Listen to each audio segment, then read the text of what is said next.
নমস্কার। আজকের ট্রেডিং নিয়ে কিছু কথা তো আমি বলবই, তার সাথে সাথে নিফটির কন্টিনিউয়েশন অফ ট্রেড সেই কনসেপ্টটা আপনাদের সাথে একটু আলোচনা করব, যাতে অনেকেই এই কনসেপ্টটা আমরা ঠিকমতো বুঝতে পারেন না, তার জন্য কিন্তু অন্য ধরনের মানসিকতায় চলে যান। তো কন্টিনিউয়েশন অফ ট্রেড নিয়ে আলোচনা করব, তার সাথে সাথে কিছু স্টক নিয়ে আলোচনা থাকবে, আইইএক্স এবং অন্যান্য হ্যাল এসব স্টক নিয়ে।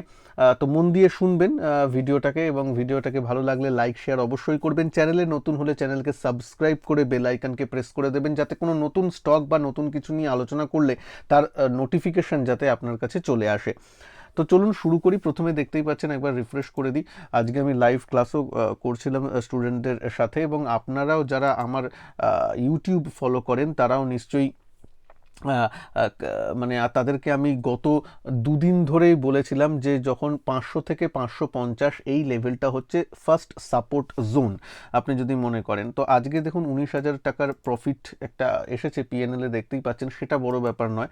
আমি যে এইখানে আপনাদের বলেছিলাম, যদি দেখেন নিফটি লো করেছে সেদিনকে 19,560 লো করেছিল, আর 500 থেকে 550 এটা একটা ফার্স্ট সাপোর্ট ছিল, বুঝতেই পারছেন। মোটামুটি নিফটি একদম তার সাপোর্ট থেকেই প্রথমে ঘুরেছে, এবং তারপর থেকে কি করেছে, তারপর থেকে যদি দেখেন, আমি তারপরের দিনও আপনাদেরকে বলেছিলাম নিফটি 700 থেকে 725 হোল্ড করলে ভালো, এবং সেটা হোল্ডও করেছে। 750 গিয়ে ক্লোজ দিয়েছে সেদিনকে, মানে জুলাই 31, ঠিক আগের দিন। কিন্তু তাহলে র্যালিটা শুরু হয়েছিল এইখান থেকে, যেখান থেকে আপনাদের কিন্তু আমি পই পই করে এক সপ্তাহ আগে থেকে এই লেভেলটা চিনিয়ে আসছি যে 500 থেকে 550টা আপনাদের সাপোর্ট জোন।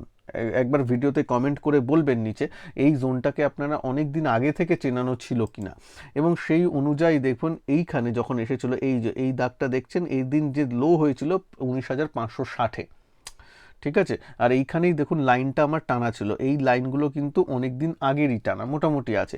আর তার উপরের লাইনটাও এখানে টানা ছিল 19,800 নাগাদ। এই লাইনটা কত দেখুন, ঠিক আগের দিনের ভিডিওতে আমি এই দুটো লাইন টেনেছিলাম, এবং মাঝখানে এই দাগটাও করেছিলাম, বলেছিলাম যে এইখানে নিচের দিকে এলে কিনবো, উপরের দিকে এলে প্রফিট বুক করবো, অ্যাজ সিম্পল অ্যাজ দ্যাট।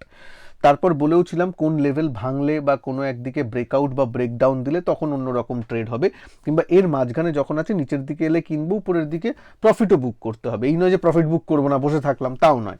এটা বলেছিলাম কিনা এর আগের দিনের ভিডিওটাও কিন্তু আমি সেটা বলেছিলাম। আজকে যদি দেখেন ঠিক এই দাগের উপর থেকে, যেটা 19,800, সেখান থেকে কিন্তু রিট্রেস করেছে। যদি আজকের হাই দেখেন 19,795, মানে লেভেলটা প্রায় একই আছে, কোনো তেমন পার্থক্য নেই। সুতরাং এই দুটো লেভেলের মধ্যেই কিন্তু ও করেছে, তাই জন্য আমার এইসব জায়গায় পজিশন ছিল, এবং তারপর কি সেই জিনিসগুলোকে কন্টিনিউ করা হয়েছে, এবং আজকে যখন বাজার ওপেন হয়েছিল ওই 19,700 আশেপাশি নাগাদ আমি কিন্তু প্রফিট বুক করে নিয়েছিলাম, যেটা আপনাদের সাথেও এখানে বলা ছিল। এই বলবেন না যে সঞ্জয় আপনি তো বলেননি, এই জন্য ভিডিওটাকে স্কিপ করবেন না, পুরোটা দেখতে হয় আমার ভিডিও, তাহলেই বুঝতে পারবেন যে মার্কেটে কি কনসেপ্ট নিয়ে চলছি, বা যে কনসেপ্ট আমি আপনাদের সাথে শেয়ার করি সেভাবেও আমিও নিজেও ট্রেড করি, ঠিক আছে। এটা একটু মাথায় রাখতে হবে। তাহলে কন্টিনিউয়েশন অফ ট্রেড আমি কি বলি, এই জিনিসটাকে যে আমি লোয়ার পজিশনের জিনিসটাকে নিলাম, হ্যাঁ, তারপর একটা লেভেলে যখন প্রফিট বুক করার তখন প্রফিট বুক করলাম, একটা পার্টিকুলার স্টপ লস থাকলো, এই জিনিসগুলোকেই কন্টিনিউইটি অফ ট্রেড বলে। এতে কি, এতে আপনি এক এক দিনের কথা ভাবলে হবে না। ধরুন কোনো একদিন আপনি 20 পয়েন্ট আবার এন্ট্রি করেছেন, সেখানে 20 পয়েন্ট হয়তো একটু লস হলো, বা সেদিনকে হয়তো নিফটি 20 পয়েন্ট মাইনাসে একটু বন্ধ হয়েছে, কিন্তু আপনার ধরুন নিচের দিক থেকে নেওয়া আছে, তাহলে আপনি পয়েন্টের টার্মে, নিফটির পয়েন্টসের টার্মে, বা ব্যাংক নিফটিতে যদি যারা ট্রেড করেন ব্যাংক নিফটির পয়েন্টের টার্মসে, সেই কতটা র্যালি আপনি উপভোগ করছেন, কতটা র্যালি আপনি মুভমেন্টটাকে নিতে পারছেন, সেই অনুযায়ী নিজেকে কিন্তু একটু দেখতে হবে। তাহলে কি হবে, এইভাবে করলে কোনো বড় ট্রেন্ডকে আপনি ধরতে পারবেন। কোনো, হ্যাঁ, এবার তা করতে গিয়ে মাঝে মাঝে একটু স্টপ আউট হবেন, তো ঠিক আছে। আজকেই যদি দেখেন, আজকে যদি ট্রেলিং স্টপ লস, কেউ, আমি নয় উপরে প্রফিট বুক করে নিয়েছি এই লেভেলে, কিন্তু কেউ যদি না জানতো তাহলে সে ট্রেলিং স্টপ লস করে যেত, 750-তে স্টপ লস রাখতো 19,750-এ, এবার উপর থেকে যখন বাজার নিচে ঘুরলো তার স্টপ লস হিট হয়ে যেত, সে বেরিয়ে যেত, কিন্তু সে স্টপ লস মানে তার লস হতো না, সে তো নিচের থেকে 550, 560, 600 এই লেভেল থেকে সে এন্ট্রি নিয়ে আছে, প্রায় 150-200 পয়েন্টের একটা সুন্দর র্যালি পাওয়া যেত। তো এইভাবে ব্যাপারটাকে এইভাবে কন্টিনিউয়েশন দেখতে হবে। তাহলে কি দাদা ওভারনাইট পজিশন রাখবো? একদম না, একদম না। কি তাহলে কন্টিনিউয়েশন অফ বলছেন, এদিকে ওভারনাইট পজিশন না? সঞ্জয় কি বলছেন? শুনুন, আপনারা যারা নতুন তাদের জন্য বলে বলে আমি মানে প্রায় মানে মুখের থুতু উঠে গেছে বলবো, প্রচুরবার বলেছি, তাও তো অনেকে নতুন আসেন, তাদের জন্য বলছি, নেকেড কল অপশন বা পুট অপশন বাই করে কখনো যাবেন না। মানে শুধু কল অপশন, ধরুন আপনি তেজি ভাবছেন, আপনি শুধু কল অপশন বাই করে চলে গেলেন না, সেগুলো করলে আপনি তো জানেন না, ধরুন আইটিএমে নিয়েছেন, আপনি তো লসটা আপনার অনেকটা হতে পারে, রাইট? সেইভাবে করবেন না, লসটা আপনার অনেকটা হতে পারে, সেটা নয়। যেখানে আপনি জানেন, কারণ গ্যাপ ডাউনে, যদি পরের দিন গ্যাপ ডাউনে মার্কেট ওপেন হয়, ধরুন 100 পয়েন্ট গ্যাপ ডাউনে মার্কেট যদি ওপেন হয়, তাহলে তো আপনার অনেক টাকা লস হবে। সেইভাবে নয়, আপনি ধরুন বুল কল স্প্রেড করলেন যদি উপরের দিকে যায়, বা কোনো স্ট্র্যাটেজি, অপশনের অনেক স্ট্র্যাটেজি আছে, সেই স্ট্র্যাটেজি অনুযায়ী কাজ করলেন, সেটা আলাদা ব্যাপার। এবার বুল কল স্প্রেড কি তা নিয়ে ভিডিও আছে, সেই ভিডিওটা আমি, এই যে ভিডিওটা দেখছেন তার এন্ড স্ক্রিনেও আমি দিয়ে দেবো। বুল মার্কেটে অনেক সময় যদি আপনি পজিটিভ থাকেন, যেখানে সেটা নিতে পারেন, যেখানে আপনার লসটা ডিফাইন্ড, আপনি যখন পজিশনটা ক্রিয়েট করছেন ওখানেই বলে দেয় ম্যাক্সিমাম লস কত হতে পারে, ওইটা যদি নিতে পারেন তাহলেই স্ট্র্যাটেজিটা নেবো, না হলে না। As simple as that. তো এই জন্যই বলছি, নিজের লসটা কত হতে পারে ম্যাক্সিমাম, সেটা ডিফাইন করেই পজিশনটা ক্যারি ওভার করা উচিত, না হলে ক্যারি ওভার করা উচিত নয়, because future and option is a very risky game. তাই জন্য নতুন যারা হবেন তারা ঢোকার দরকার নেই তেমন, যে আমি ওভারনাইট রাখবো, কারণ এখন দেখবেন মার্কেট সব দিনই আপনাকে সুযোগ দিচ্ছে। ধরুন আজকেও এন্ট্রি সুযোগ দিয়েছিল, আজকেও উপরে খুলে তারপর তো নিচে 19,700-তে এসেছে। সুতরাং মার্কেট যে সুযোগ দিচ্ছে না তা তো নয়, ওই 700-তে আবার এন্ট্রি নিলে আবার 750 পর্যন্ত একটা উপরের দিকে গেছিল। সুতরাং মার্কেট কিন্তু সুযোগ দিচ্ছে, এই নয় যে প্রচুর গ্যাপ করে করে করে করে সে বেরিয়ে যাচ্ছে ধরা ছোঁয়ার বাইরে, তা কিন্তু নয়। প্রত্যেক দিন দেখুন, এখানে যখন বেড়েওছে প্রত্যেক দিন এই দেখুন নিচে এসেছিল, বাজার নিচে এসেছিল, চান্স দিয়েছে, চান্স যে দেয়নি তা নয়, তাহলে ওভারনাইট আমি রাখবো না। হ্যাঁ, আর যারা ওভারনাইট রাখতে পারেন তারা বুল কল স্প্রেড ওই স্ট্র্যাটেজির মারফতে, বা নিচের দিকের মার্কেটে বিয়ার পুট স্প্রেড, এই জিনিসগুলো করে এগোবেন। ঠিক আছে, নিজের রিস্কটাকে নিজেকে মানতে হবে। তাছাড়া ওই ওভারনাইট ফেলে রাখবেন না, বা লটারি কিনে রাখবেন না, ও মনে হচ্ছে যেন এই চলো একটা out of the money call কিনে নিয়ে চলে গেলাম, যদি এর পরের দিন লেগে যায় তো ভালো, না লেগে গেলে খারাপ। এইভাবে ট্রেডিং হয় না, এইভাবে তো এটা তো লটারি হয়ে গেল। ঠিক আছে, তো সেটাকে মাথায় রাখবেন। নতুনদের জন্য আমি ওভারনাইট বিনা স্ট্র্যাটেজি ছাড়া ধরে রাখার আমি পক্ষপাতী নই, এটা আমি বহুবার চ্যানেলে বলেছি, আবার একবার বলে দিলাম। তো যাই হোক, এইখানে কিন্তু বেশ অনেকটা পয়েন্ট আপনাদের নিফটিতে একটু গেইন করা গেছে। এবার আগে কি তারপর আমি স্টক স্পেসিফিক স্টক নিয়ে একটু আলোচনা করব। তার আগে বলি, আজকেও লাইভ ক্লাস ছিল, যদি আপনারা আমার সাথে লাইভ ক্লাসে যুক্ত হয়ে ক্লাস কিছু শিখতে চান, যেখানে আমি মাসে 12খানা থেকে 15খানা লাইভ মার্কেটে ক্লাস করাই, সেটা শিখতে গেলে আমার যে কোনো ভিডিওর নিচে, এই ভিডিওর নিচেও দেখবেন জয়েন বাটন আছে, ক্লিক করে জয়েন করে যেতে পারেন এসটি ট্রেডিং চ্যাম্প ব্যাচে। ঠিক আছে, কালকেও 9টা 15 থেকে আমার ক্লাস আছে।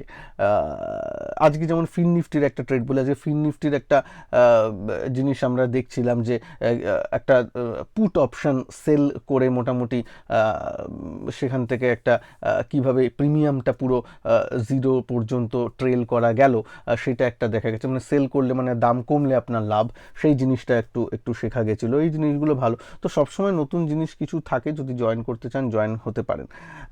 এবার আসি যে আচ্ছা, নিফটিতে দেখব আগামী দিনগুলোতে কি হতে পারে, তারপর আমি ব্যাংক নিফটিতে আসব।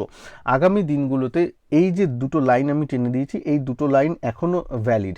দেখুন, এখানে এসে বন্ধ হয়েছে এই জায়গায়, যে কোনো একদিকে ব্রেকআউট যদি দেয় সেক্ষেত্রে 19,800 থেকে 830, এই লেভেলটা ইম্পর্টেন্ট, আমি লিখে দিই 19,830। জিনিসটা 800 থেকেই শুরু হয়ে গেল, তাও আমি লিখে দিই 830। 19,800 থেকে 830 এই লেভেলটা যদি ক্রস করে ও সাস্টেন করে, দেন ব্রেকআউট একটু পজিশন ক্রিয়েট করা যেতে পারে। আর না হলে নিচের দিকে, যত নিচের দিকে পাওয়া যায়, ধরুন 19,600, 19,700, 19,525 বা 550 এলে তো খুবই ভালো। আমি জানি না আবার আসবে কি না, এই দিন সুযোগটা দিয়েছিল, আবার সুযোগ দেবে কি মার্কেট তা নয়, কিন্তু এইখানে এলে অবভিয়াসলি আবার একটু বাইং করা যেতে পারে। তাছাড়া 19,800, 830 যদি ব্রেক করে, তারপর একটু উপরের দিকে কিন্তু তখন একটু করে দেখা যেতে পারে। ঠিক আছে। আচ্ছা, যারা এখনো পজিশন নেননি তাদের জন্য আমি বলছি ফ্রেশ পজিশন 19,830-এর উপর দেখা যেতে পারে। আচ্ছা, নিফটি ব্যাংকের কি অবস্থা? নিফটি ব্যাংক যদি বলেন এইখান থেকে একটা 46,200-300-তে গেছিল, তারপর থেকে কিন্তু নিচের মধ্যেই ট্রেড করছে। সুতরাং এক্ষেত্রে কিন্তু যতক্ষণ না অ্যাটলিস্ট 46,000, এই 46,000 লেভেলটার উপরে ট্রেড করছে ততক্ষণ কিন্তু পজিটিভ দিকে আমি ভাববো না। আর এই জায়গাটা আমি একটু ইন্টারমিডিয়েট সাপোর্ট হিসাবে রেখেছি, যার নিচে কিন্তু ক্লোজিং দেয়নি। এর নিচে যদি ক্লোজিং দেয় তাহলে কিন্তু একটু মারাত্মক খারাপ ব্যাপার, তখন কিন্তু নিফটি মানে ব্যাংক নিফটিতে কোনো পজিটিভ পজিশন রাখা উচিত নয়। ইভেন আমি হলে নিফটিতেও কোনো পজিটিভ পজিশন রাখবো না, সে নিফটি ভালো লাগলেও। যদি ব্যাংক নিফটি এর নিচে ক্লোজিং দেয়, উইক একটু হয়, এই লেভেলটা হচ্ছে 43,400, 43,350, এই লেভেলটার নিচে যদি ক্লোজিং দেয় তাহলে কিন্তু আমি নিফটিতেও বুলিশ থাকবো না in the sense long position রাখবো না, হ্যাঁ, আর এখানেও রাখবো না। মানে তখন আমি একটু অ্যালার্ট হয়ে যাব যে যেহেতু ক্রিটিক্যাল লেভেলের নিচে ব্যাংক নিফটিও একটু ক্লোজিং দিয়েছে, তার মানে আবার যেখানে কনসোলিডেট করেছিল এই জোনটাতেই ও আবার ঢুকে যাচ্ছে, বোঝা যাচ্ছে? ওকে, এই তো হলো ব্যাংক নিফটির কথা। এইবার চলুন কিছু স্টক স্পেসিফিক আলোচনা করি, কিছু স্টক নিয়ে আজকে আলোচনা করব। তার আগে যে বললাম টেলিগ্রাম গ্রুপেও কিন্তু আমি খুব ইম্পর্টেন্ট জিনিস মাঝে মাঝে আপডেট দিই। টেলিগ্রাম গ্রুপে জয়েন যদি করতে চান তাহলে এই ভিডিওর ফার্স্ট কমেন্ট বক্সে, কমেন্ট সেকশনে দেখবেন ফার্স্ট কমেন্টে আমি পিন করে দিয়েছি, কমেন্টে ক্লিক করলেই পেয়ে যাবেন। ওখানে টেলিগ্রাম চ্যানেলের লিঙ্ক দেওয়া আছে, সেখান থেকে জয়েন করতে পারেন। প্লাস ধানে যদি আপনি অ্যাকাউন্ট ওপেন করতে চান, আমার রেফারেল লিঙ্ক দেওয়া আছে, যেটা থেকে ইউজ করে ওখানে ইমেল দেওয়া আছে, সেখানে যদি পাঠান স্ক্রিনশট, তাহলে আমি কিন্তু আমার অপশনের ওয়েবনিয়ারের লিঙ্ক আপনার কাছে চলে যাবে। অলরেডি অনেকের কাছে পার্ট 1-এর লিঙ্ক চলে গেছে, পার্ট 2-র কাজ চলছে, সেটাও শীঘ্রই আপনাদের কাছে পৌঁছে যাবে। ঠিক আছে, যাই হোক, এবার আর যারা পার্ট 1 পাঠাবার পরে আবার অনেকে নতুন জয়েন করেছেন, তাদের যা আছে তাদের ধীরে ধীরে আমি পাঠিয়ে দেবো, চিন্তা করবেন না, আমার সব কিছু মাথায় আছে। আচ্ছা, এইবার আসি যে স্টক স্পেসিফিক কিছু আলোচনা হোক। স্টকে যে প্রথম একটু আইইএক্স এর কথা বলে নিই। আইইএক্স স্টকটা বেশ ভালো মুভমেন্ট দিয়েছে, দুদিনে প্রায় 120-127 টাকা পর্যন্ত গেছে আইইএক্সটা। আইইএক্সে যদি আমি আসি, মার্কেট স্টকস, ঠিক আছে, এই যে আজকে ছিল আইইএক্সটা, আমি এখানেই দেখছিলাম, ইন্ডিয়ান এনার্জি এক্সচেঞ্জ 127 টাকায় বন্ধ দিয়েছে। দুদিন আগে 120 টাকায় ছিল, তার থেকে একটা ভালো মুভমেন্ট দিয়েছে, তবে তার আগে পড়েওছে অনেকের প্রশ্ন আসছে এই জিনিসটা কি আমি নেওয়া যায় না নেওয়া যায়। যদিও জানেন যে আইইএক্স এমনি কোম্পানি হিসেবে ঠিক আছে, কিন্তু ওদের যে এখন ওভারহ্যাং চলছে, যে সরকারের ডিসিশন এসেছে যে তারা যে প্রাইস ডিসকভারিটা সেটা হয়তো এদের না করে একটা সেন্ট্রালাইজড এক্সচেঞ্জে করা হবে, তার জন্য কিন্তু ওটা একটু স্ট্রাকচারালি খারাপ নিউজ। তো ওই জিনিসটা যতদিন না ওভারহ্যাং কাটছে বা তার জিনিসের ক্ল্যারিফিকেশন কিছু আসছে, ততদিন পর্যন্ত আমি পার্সোনালি আইএক্স এর দিকে তেমন নজর দিচ্ছি না। ঠিক আছে, এসআরএফ নিয়ে বলবো। এসআরএফ দেখুন আজকে বাড়লেও এসআরএফ এর রেজাল্ট কিন্তু খুব একটা ভালো হয়নি, সুতরাং সুইং ট্রেডিং এর জন্য মাঝে মাঝে খুব কম পার্সেন্টেজে কিছু উপরে নিচের জন্য কিছু ট্রেড নিলেন, সেটা আলাদা। তবে আমি তেমন সিরিয়াসলি ট্রেড এখানে দেখবো না, কারণ রেজাল্ট খারাপ হলে একটু স্টকটা দাঁড়িয়েই থাকে সাধারণত। সেসব স্টকগুলোকে মানে এসআরএফ এর যদি দেখেন হয়তো অনেকটা কমেছে, তাই জন্য একটু বাউন্স এসেছে, কিন্তু রেজাল্ট একটু খারাপ এসেছে। তবে ইনভেস্টমেন্টের জন্য কিন্তু কি খারাপ কোম্পানি হয়ে গেছে? উত্তর হলো না। মানে একটা কোয়ার্টার খারাপ আসা মানেই তো বাজে হয়ে গেছে তা নয়। তবে তার থেকে দীপক নাইট্রাইটের দামও যেমন দাঁড়িয়ে আছে, তবে রেজাল্টটা এখন একটু পড়ন্তের দিকে। আগে যেমন রেজাল্টটা বাড়ছিল, ভালো হচ্ছিল, এখন রেজাল্টটা এক জায়গায় দাঁড়িয়ে গেছে। তার জন্যই কিন্তু দাঁড়াবে না কেন, 5 বছরে দীপক নাইট্রাইট 700% রিটার্ন দিয়েছে, 700%, তার মানে 7 গুণ হয়ে গেছে 5 বছরে। এবার কি সেই স্টক দাঁড়াবে না? 1 বছর দাঁড়াতেই পারে। 1 বছরে যেমন লাস্ট 1 বছরেও 2% মাত্র রিটার্ন দিয়েছে। তো এটা হবেই, এইটা স্টক মার্কেটের নিয়ম। এই নিয়মটা যদি না মানতে পারেন তাহলে স্টক মার্কেটে ভালো স্টক আপনার হাত থেকে চলে যাবে, বা এই হবে না। ওটা দেখতে হবে যে বিজনেস কি খারাপ হয়ে গেছে তা নয়। কেমিক্যাল সেক্টর নিয়ে আমি আগে ভিডিও বানিয়েছি, বলেছি যে একটু ওদের এখন হয়তো ভালো মানে কোয়ার্টারে 1-2 কোয়ার্টারে রেজাল্ট ভালো হবে না, তার জন্য স্টকে হয়তো রিরেটিং দেখতে পাবেন না। এটা নিয়ম, এটা সবই হয়। আইটি সেক্টরে খুব বুম হয়েছিল, তারপর একটু দাঁড়িয়ে গেছে, আবার সে উঠবে, এরকম প্রত্যেকটা সেক্টরই একটা সাইকেলে চলে, সুতরাং সেটা হবে। আচ্ছা, তার সাথে সাথে আজকে যেটা হিন্দুস্তান কপার, ওদের ম্যানেজমেন্ট একটা চেঞ্জের জন্যে একটু গত দুদিন থেকে বেশ প্রায় 18%-এর মতো, 15-18% বেড়ে গেল দুদিনে, যেটা একটা ভালো দিক এমনিতে। তবে ওই নতুন ম্যানেজমেন্টের উপর আশা করা হচ্ছে যে আরও ভালোভাবে কোম্পানি চলবে, তো তার জন্যে। তো যাই হোক, এই মুভমেন্টগুলো আসছে, এগুলোর দিকে একটু নজর টজর রাখতে হবে। তবে এখন তো এই স্টকগুলো অনেকটা বেড়ে গেছে, সুতরাং তার জন্য নয়। যেই স্টকের দিকে একটু নজর আমরা রাখবো সেটা হচ্ছে হ্যাল। ঠিক আছে, যদি হ্যাল আপনি দেখেন, যদিও অলরেডি একটু বলে নিই, আপনারা টাটা মোটরস বলুন, তারপর আরইসি 200 টাকা ছুঁয়ে এলো, যেটা 174 টাকায় আপনাদের সাথে শেয়ার করেছিলাম। ভালো, এই শেয়ারগুলো সবই ভালো করছে। 65-66 টাকায় আপনাদের সাথে শেয়ার করেছিলাম আইডিএফসি ফার্স্ট ব্যাংক, মানে আমার পার্সোনালি পোর্টফোলিওতেও আছে ইনভেস্টমেন্ট পারপাসের জন্য, as a disclaimer, just analysis পারপাসের জন্য আপনাদের বলেছিলাম, কোনো বাই সেল বা হোল্ড রেকমেন্ডেশন নয়, কোনো ফিনান্সিয়াল অ্যাডভাইস নয়, নিজেদের ফিনান্সিয়াল অ্যাডভাইজারের অ্যাডভাইস নিয়েই কাজ করবেন। তো সেই স্টক 65-64 টাকা থেকে আজকে 88-89 টাকায় প্রায় চলে গেল। তো এই জিনিসগুলো ভালো রেজাল্ট হলে, ফান্ডামেন্টালটা ভালো হলে এরকম হয়। আচ্ছা, হিন্দুস্তান অ্যারোনটিক্স নিয়ে যেটা বলছি সেটা হচ্ছে একটু স্টকটা আজকে কারেক্ট করেছে। এবার এই জোনটা একটু ইম্পর্টেন্ট, 3800 যত কাছে পাওয়া যায়, ঠিক আছে, 3800, 850, এই জোনটা মোটামুটি দেখুন, 4000 টাকার স্টকের তো পার্টিকুলার একটা কোনো পয়েন্ট হয় না, একটা জোন হয়। 3850 থেকে 3800 এই জোনটার মধ্যে যদি পাওয়া যায় তাহলে কিন্তু ঠিক আছে, তাহলে একটু নিয়ার টার্ম সাপোর্ট হিসাবে অনেক দিন ধরে কাজ করেছে সেটা। এবার সাপোর্ট ভেঙে গেলে বেরিয়ে যেতে হবে, তখন স্টপ লস থাকবে, যে দামে নেওয়া হবে তার থেকে 1%-এর নিচে বা 2%-এর নিচে স্টপ লস থাকতে হবে। এবং তবে একটু সাপোর্ট জোনে আসছে, এই দিকটা একটু আমাদের নজর রাখতে হবে। তবে একটা কথা বলি, মার্কেট 2-3টে স্টক নিয়ে আলোচনা করলাম, মার্কেট যদি ওভারঅল খারাপ হয়, এবার বলবেন সঞ্জয় মার্কেট খারাপের কথা বলছো কেন? কারণ এফআইআইদের ডেটা কিন্তু দুদিন থেকে খারাপ আসছে। এফআইআইয়ের ডেটা যদি দেখেন, ওর কিন্তু কি বলে, আমি এফআইআই ডেটাটা ওপেন করেই আপনাদের সাথে বলি, তাহলে একটু ক্লিয়ার হবে। এফআইআই ডিআইআই এর ডেটা কিন্তু ওরা কিন্তু আপনার ক্যাশ মার্কেটে কিন্তু যেটা আগে পজিটিভ ছিল সেটা কিন্তু খালি নেগেটিভ আসছে। আজকেও 92, মানে খুবই ছোট হলেও কিন্তু মাইনাসে ফিগার এসেছে। আর যদি আপনি জুলাই মাসেরও লাস্ট 2-3 দিনের দেখেন, সেটাও কিন্তু মাইনাসে ফিগারটা আছে।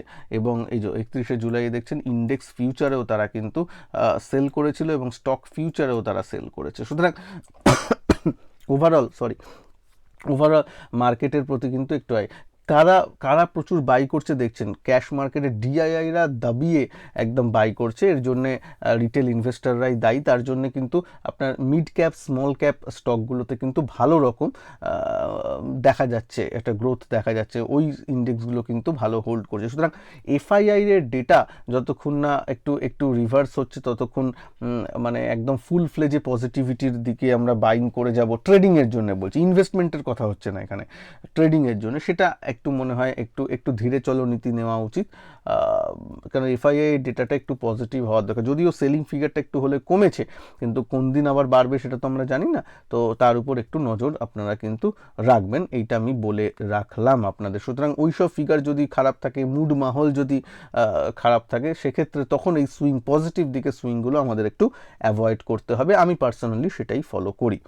ওকে, যাই হোক, ভালো থাকবেন সবাই। আর আবার বলছি, জয়েন হতে চাইলে আমার এসটি ট্রেডিং চ্যাম্প ব্যাচে, তাহলে এই ভিডিওর নিচে জয়েন বাটন আছে, ক্লিক করে জয়েন হয়ে যাবেন।